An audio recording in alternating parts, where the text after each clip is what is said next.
ebisuula bannayuganda katubyogereko tuyambe abasigadde. Ekisookera ddala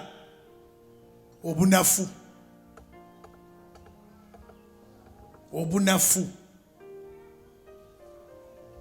Abantu abalina amaanyi ag'okukola ate beenafuya. Ne baddira bye bandibadde bakola leero ne bagamba banaabikola enkya neba n'ebyokukola bya mirundi egi. Buli lunaku lubaako ebyokukola byalwo. Osuzanga ebyokukola ng'otegedde n'olwenkya lulina ebyalwo. Fubanga nnyo weebake obeere ng'omufu kubanga wabadde okooye. Va mu kye bayita obunafu.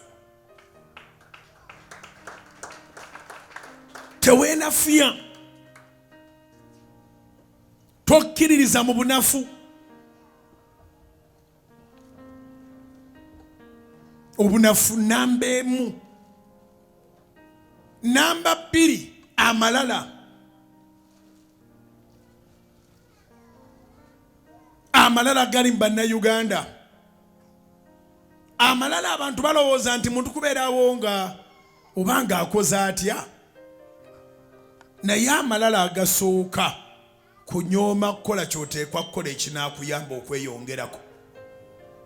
Ago gaba malala.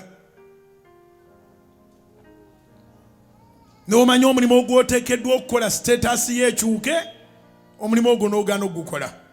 Okoze amalala. Naye emyaka gitambula.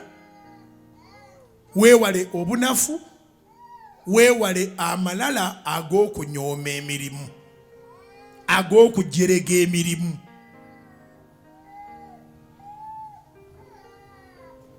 Ekyokusatu, abakoze tibalimirako.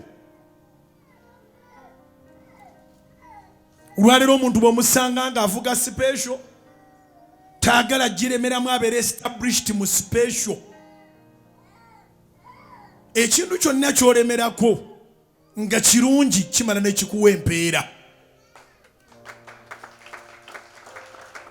Ogenda okulaba gwe wasanga mu special kati ng'ali mu kusala nviiri ne mu nviiri talwayo.